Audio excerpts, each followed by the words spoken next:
Now, this conversation kind of ties into our next topic.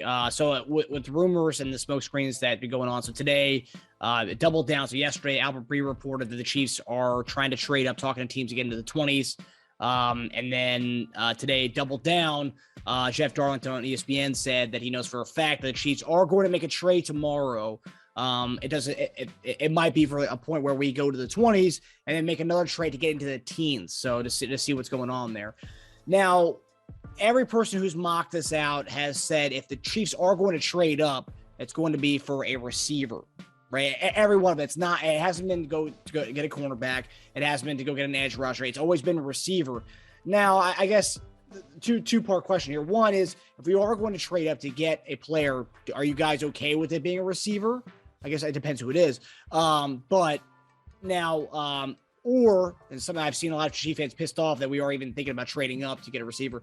They want us to stand pat with our picks because we have 12 picks. There's no point in trading a first, our 30th first, and then our third round to go up for, let's say, Jameson Williams, a receiver. They want to keep the amount of draft capital we have because we can, use those picks to get a couple edge rushers and maybe a couple cornerbacks instead of packaging two to go get one receiver, which may not be as much of a need as as other positions. So what are your thoughts on those on that question there? You know what? It all depends on what you're really giving up. If we get in the first two rounds and move up to get a receiver, I wouldn't do it. It wouldn't be me, not at all. But if that was the scenario, would I be mad at a receiver? If you're going to go get Williams, Olave, I can see London, like one of those guys. It has to be one of those top guys if you're going to do it. Okay, wide receiver. That's the bottom line. Same thing with defensive end. We're talking about Johnson. From Florida State, could definitely be one to move up for. I mean, if you're not getting Hutchinson or let's say the dude Thibodeau, I don't know. I don't know what else you're doing. So that move up, it would have to be something like that. But if it's going to cost you a whole lot to move up that far, I wouldn't do it. I mean, hold your picks off for other things you can possibly do. And we know the thing is the wide receiver class is deep. It really is. There's a lot of guys out there that's got a lot, like great hands, run great routes, real athletic, have ball skills, could come out and play and start. You're going to start seeing these guys going off the board in the first and second rounds. You're going to really, I'm telling you, it's going to be an absolute, fire sale. Wide receivers just going. And teams need them. Teams need wide receivers. They do. Because now what they're seeing is all these other wide receivers with these new contracts they paying out of market. We want one of these suckers right over here for the bargain price. They you know what I mean? Million.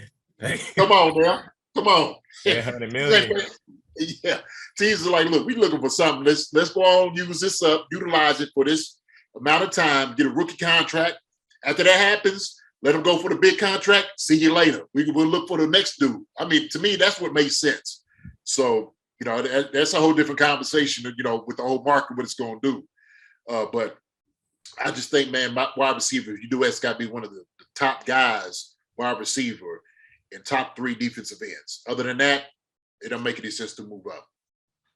Yeah, it's funny that they're talking about wide receiver because like I say, I feel like corner, but the one guy that I do like if they get to the teens is Olave. I feel like that's the type of player that I'm talking about when I talk about the end that can do everything. This dude that can rush the passer, drop in the zone, catch the ball there if he got to make an interception, strip the ball from the quarterback, pick it up, running in for a TD. A dude that can just shift them back off the ball, make them read, run, pass. That's on the defensive end. Olave is a dude like that at receiver that you could do that with. Line him up at running back. You could do whatever with that dude. Just get him the ball, get him in the space, give him a game plan to let him go out there and play football. So I really do like him playing with Mahomes. That's great. Like JD said, it's a dude that might end up costing $100 million down the road, but you get him for them first 4 or 5 years. Just, to be able to be that weapon. So I do like him a lot. Although I think that a veteran corner will really help them a lot more on the other side of the ball, because I think Mahomes can make some people better too, you know. But I really do like Olave. The second thing I'll say though, on when I talk about those guys, what I think Olave could do in that offense and how many different things I think, you know, how he creates the problem for the defense, because he can attack you so many ways.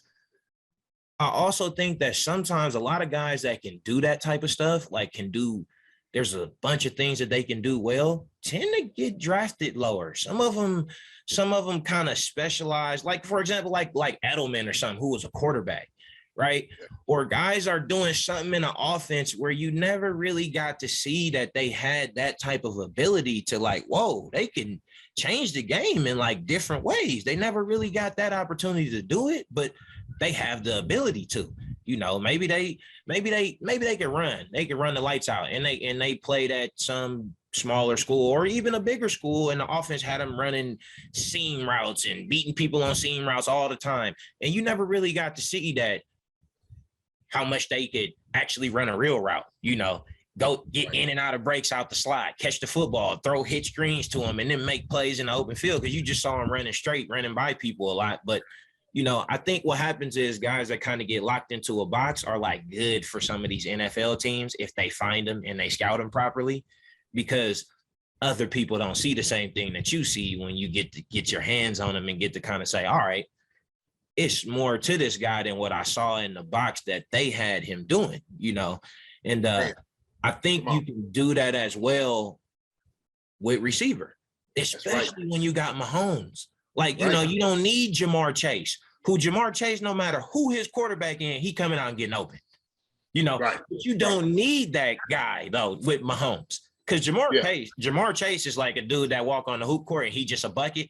That dude is getting open. Like, that dude footwork is crazy. Like, he's getting open, you know, but we're not moving up that high to be doing that, you know, getting a dude like that. But Olave is very good. So I would say if they getting up in the teens to get anybody, that's like a perfect fit for their offense.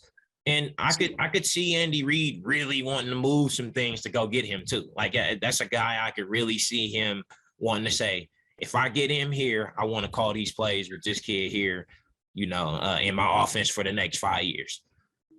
See, and I think that kind of goes to the point, man. You're making a great point, and it's why I don't know why people really can't see it. And look, I understand everybody has their favorites, right? But like when I'm looking at guys' ability, you know, athletic ability, what you can do. One guy was high on, you know, he might be a second-round pick, but I have been talking about was Christian Watson. I talked about him. Khalil Shakir is another guy that you know has a lot of talent, could do a lot of different things, has a lot of ball skills. Mm-hmm. And with geniuses like Andy and Bieniemy and all those guys can put together, not to mention Patrick, like I think people not realizing, like you have a star quarterback to get the ball to anybody that's out there, right? Anywhere. Come on. You know what I'm saying? So he can make a guy better. He can definitely make a guy better. Look, if a guy can't separate, he can't get open, that's his fault. Now, you understand the limits to those guys. But when I'm seeing these guys like in this draft that has this ability, I think it's more so like, hey, getting a guy that fits the system, because our system is going to be able to utilize him for the thing. Like you said, bubble screens, you know, hand the ball off, jet sweeps, like all the things that Hill was able to do. You get a guy, like they'll find a guy that can do the same thing, right? They're going to find a guy, okay? Hey, he might not be, you know, Tyreek $30 million a year good, but he's going to give you enough because we still got the best tight end, the best quarterback. We have one of the greatest lines in here. We're going to be all right. I always go back to that. Like all the time, I'm sitting there thinking like, man, why is like everybody's, like you said, in this box of getting a guy? But that kind of brings me to kind of talking about, and then Marcus has been high on Burks, okay? He's been high on Burks. Now, I've been listening to Marcus, man. I've been checking his stuff out. I'm like, man, I'm going to see why Marcus is really high on Burks. And I like him. He has big hands, but we've only seen him in a particular offense. We only seen him go for the deep balls and stuff, right? And they, you know, sometimes, like you said, if the offense is not geared for a guy to run certain things, they just don't run it because it's not really the offensive scheme. And so the same thing, like when you're looking at certain guys, if he gets in an offense with somebody who would utilize it, like, look, we're going to utilize you like this, right? We're going to utilize you like Deebo. We're going to utilize you like this. The guys are like, man, hey, you know what? Open up the playbook. I'm all for it. But guys, are limited to certain things. Like, I ain't going to ask like a little bitty guy to try to be Deebo. You know what I'm saying? I'm not going to ask him to do that. I ain't ask you to go out here and play X. If you 5'8", you know what I mean? I'm not going to ask you to do that all the time. So it's just, I just see a lot more kind of a variety of guys that can do a whole lot of things, especially in this offense, that will do well, that we could find in the second round. Dobbs, I mean, I got names. I could go through them. Like, I'm sitting there like, man, this dude would be great. This dude would be wonderful. We get a Olave maybe in the first round, and I love Olave. And the guy in the second or third, we can get like a Dobbs or something. Oh, man, they talking about Alex Pierce, the dude from UCLA. What's his name? The other receiver, like you said, like an Edelman type of dude. I mean, it's guys all over the place. They, you know what I mean? They're all over the place. But I don't know, man. I had to just kind of talk about this because I just heard so much, like, this that the talk has been out here and everybody's just in this box, the guys. And I'm just like, yeah, man. I mean, I think it's really the job, like I said, of the scouting, department to kind of identify guys that you see with a certain level of talent, where you see them at, and then you got to actually, a lot of times with some of the workouts that you get, what you're going to find out is like who has a little bit more to them out of these guys, right? You know what I'm saying? Who has something that we can do that people just they ain't got to it yet, and that's what you're looking for. So you got to have a specific plan though in mind. Like, we're looking for a guy to be able to do this. One of these guys that we want, that we know can do X, Y, and Z, we want to be able to do A, B, and C also though. So we going into workouts with the idea that we're going to figure out who also can do this, because we know they do the other stuff, and when you do that, I think you'll identify the guy that has the most value right there, or if you say, man, I don't think other people really see that, and maybe we can hold off. We can get another guy right there because we can get this guy later. But to us, they could take 3 other guys before this dude, and we don't lose anything because this dude is better, we think, than those 3 guys, because he can do something that we don't think that they understand, or they may not want to. So they didn't even scout him with the idea in mind that we got in mind, So I remember when I was coming out, the 49ers had me out there working out at H-back to play tight end because they see my ball skills and I could jump and all that, but they had an idea. Like, you know what I mean? That nobody else really had. But that's the type of stuff I'm talking about. Like, seeing that, oh, okay, this player does this, whatever. I play baseball too. We're going to come from a different approach. We want to see if we can get a dude that understands that to do this also. And now we got something different, and I felt like they did that with Delaney. They took a receiver and said, no. We're going to get you this H-back, this hybrid tight end, and that's what we're going to do with you. And they did that with Delaney. So I thought that was real cool that you brought up Delaney, because that's a friend of mine when we were talking about the tight ends earlier. And he definitely is one of the ones that kind of, he really made that kind of small hybrid role. He got it. He got it popping with it. He went to the Pro Bowl and stuff with that. And that was cool. So he was a receiver before they moved to the tight end. Is what you're saying? In college, he went to Central Missouri State. He was just a big receiver. He's 6'1", like 230 wind up at receiver in college. And so the 49ers, the same way, just like what it was like a year before, had worked me out at H-back. They like, this dude is a receiver. So they had clearly been looking to go to that type of this dude that can attack and be a threat in the pass game from our tight end position. And they got him. And that's what they used Delaney for. They say he has the size, don't need much blocking in that role. He's strong enough to hold your own a little bit, but where you're most dangerous, how you hurting people, is us releasing you. We ain't trying to keep you in or run at you. We're going to run away from you. Can you hold that D end off? Like, as long as you hold the D end off from crashing this run and making it a problem, we good. We going to go the other way. Just get in his way. Hey, just get in his way. Don't let him kill nobody. Just get in his way. Exactly. So the one thing going to the draft this weekend, and If we did trade it for Olave, I love that. Last week on our show, I mentioned that I do a 76ers podcast with Eric Snow. His son, Darius Snow, is a safety at Michigan State. And I asked him, I was like, who's of all the receivers in this draft class, who are your favorite receivers? He said both Ohio State receivers. He said you can rank them 1 or 2. He goes, both are awesome. Both are the best receivers in the draft. And he played against Jahan Dotson last year as well, and he didn't mention him, but Jahan Dotson's another one that I've seen him go from either mid first to second round, so we could get him too, and I'd be happy with that. So it's just so deep. It's so deep at receiver. So, but the an argument to be made to not trade two more, maybe a first and a third to move up, or both first, is that this is something that just jumped out to me today. We only have one defensive tackle on our team next year. Chris Jones is the only one on our team next year. Mecole Hardman is gone, and the only receiver we're going to have on the team next year, as of right now, is MVS. All the receivers are gone. So these are cases to be made where you need these 2 picks that we have in the first, second, third, and fourth, and we need these picks to be able to get the guys to fill up a roster for next year. I know it's thinking long term, but the fact that we only have one receiver on our team next year, one D tackle, it's just it's kind of scary in a way. And this year we have this draft capital to try to fill those needs that we're going to have going forward. But it's year by year. So I see that point, but dude, I'm thinking, look, you got to draft every year, and it's going to be receivers every single year, because now it's a passing league. It's just there's going to be better receivers because that's what you're doing. That's how I look at it. And I say that you don't get a guy. I'm saying to get another wide receiver that's opposite MBS, right? Hey, you know what? It might work out with Juju. You know what I'm saying? Mecole, it might work out with him. We don't know. And so maybe Juju doesn't hit you over the head for $20 million. You know what I'm saying? Juju, look, I might go ahead and just do, the 10 or 12 or something like that for a few years if we win championships. To me, that makes sense. And so I get putting the guy in, but I don't want to take away from the talent that's coming in the very next year, right?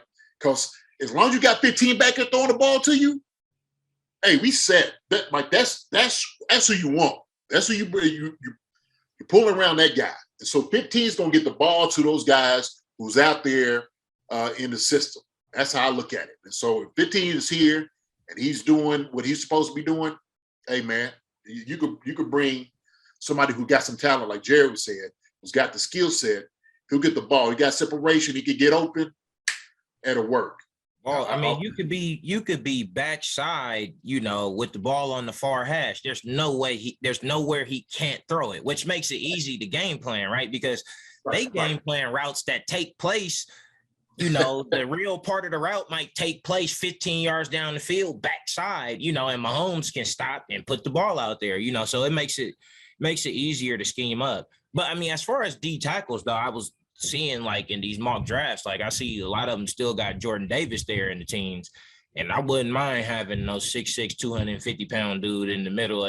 You can never go wrong with those type of dudes. That dude that pushes the pocket in the middle, you can never go wrong with those type of dudes. And his athleticism says that he'll probably get better at that as he becomes a pro and really gets to learn how to do it.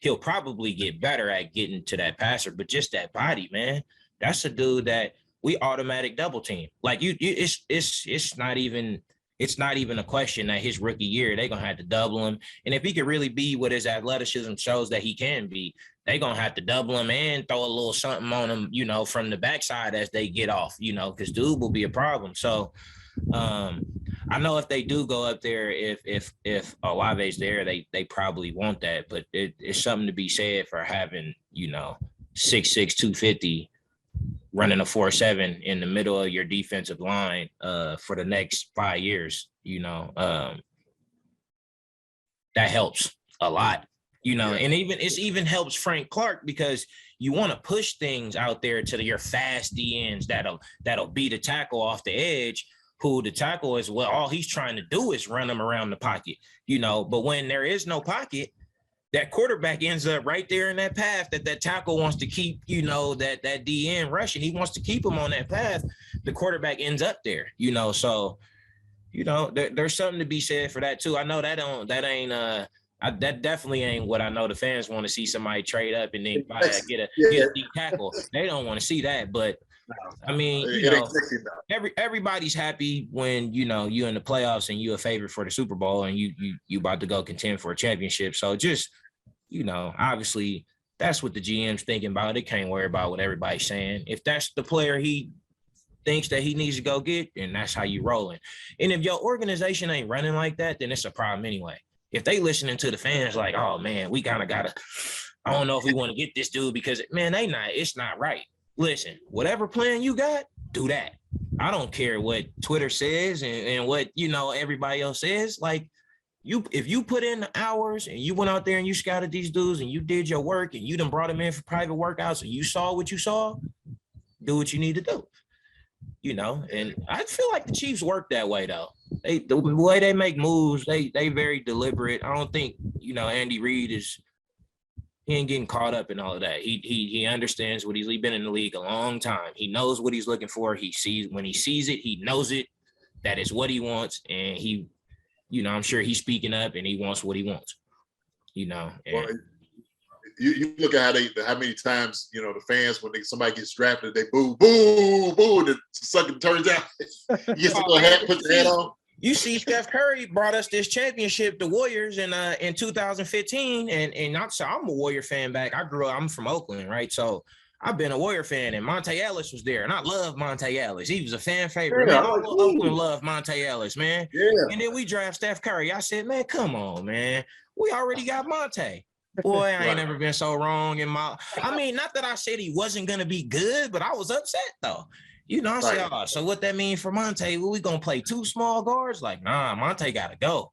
This dude right here. But like I said, whatever Bob Myers saw, do that because the fans they emotional and they haven't done as much of the research as you've done. So if you've done that, then act on what you've done. And I feel like the organizations that aren't as prepared act on a lot of pressure more so, the organizations who, and there are organizations, I ain't gonna throw nobody under the bus, but there's organizations out there that move a certain way that you like, how do they keep getting certain how they keep missing like this?